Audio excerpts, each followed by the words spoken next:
This is Born Strategist, and in this video, I'm going to be talking about the Lex Prime pistol.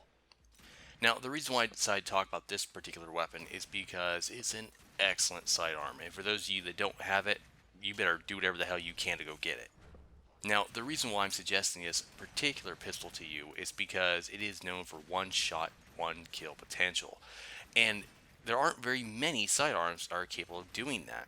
Now, it's going to be heavily dependent on your mod loadout, so remember that. So don't expect this weapon to actually be very powerful right out of the box.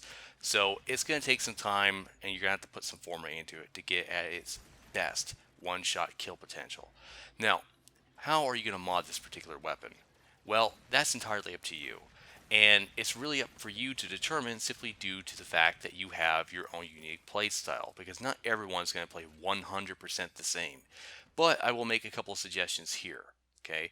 Now, obviously, you're going to need something along the lines of Hornet Strike, Barrel Diffusion, and Lethal Torrent. Those are what I refer to as staples, meaning that you must have them in order to maximize your damage. Okay. Now, everything else after that is entirely up to you, but I will make a couple of suggestions here.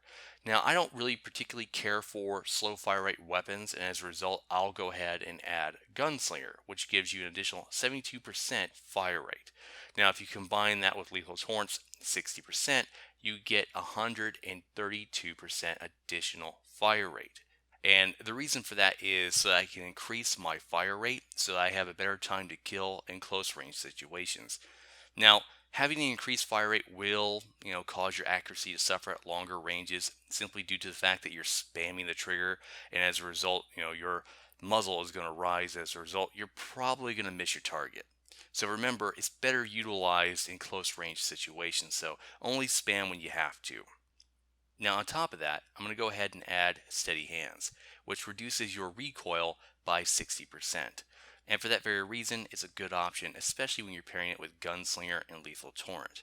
Now, my next option right now is Stunning Speed. And the reason why I went with this is because, well, the reload on the Lex Prime is a little slow. So I want to go ahead and give myself the best possible reload time, which is an additional 40% with a maxed out stunning speed. Now on top of that, you'll gain an additional 10% status chance, which is always beneficial, but I'm mainly using this for the additional 40% reload speed. Okay. Now the next mod that I have here is Ice Storm, and this increases your magazine capacity by 40% and gives you an additional 40% cold. Now, depending on what enemy you're going up against, you may not want to use this mod, or you may want to exchange it for something else. And that's heavily dependent on you and your configurations. But I, generally speaking, do like to use Ice Storm. And the reason for that is because, well, one, you get 40% cold, and you get the additional magazine increase. Now, when you combine that with Convulsion, it makes for an excellent magnetic combo, and that's what I primarily use. Now, the reason why I decided to go ahead and utilize this particular combo is due to the fact that, well, one, I run into a lot of Corpus, and two, I do a lot of the Void. And when you're in the Void, you're going to come across a lot of enemies that are being buffed by shields, and this is a good way to get around it, by combining Ice Storm and Convulsion to create Magnetic. Okay, and Magnetic is excellent against Corpus and anything that has shields.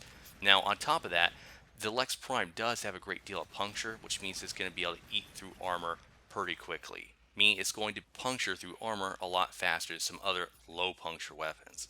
And for that very reason, it's a good option when using this against heavy gunners or anything that has a great deal of armor. Now, aside from that, this weapon is just an all-around excellent option. So for those of you that are looking for a very versatile and reliable sidearm, then I would strongly suggest this particular weapon. And if you're a big fan of sniping and you just want to go with a critical damage build, then by all means go right ahead, because this weapon will excel in that regard as well. But it's heavily dependent on your playstyle, and that's the great thing about the Lex Prime pistol, is that it is so versatile and that you could use it in almost every situation. And for that very reason, I am suggesting it to you. With that said, thanks for watching. And for more objective reviews, strategy guides, commentaries, and more, stay tuned to this channel.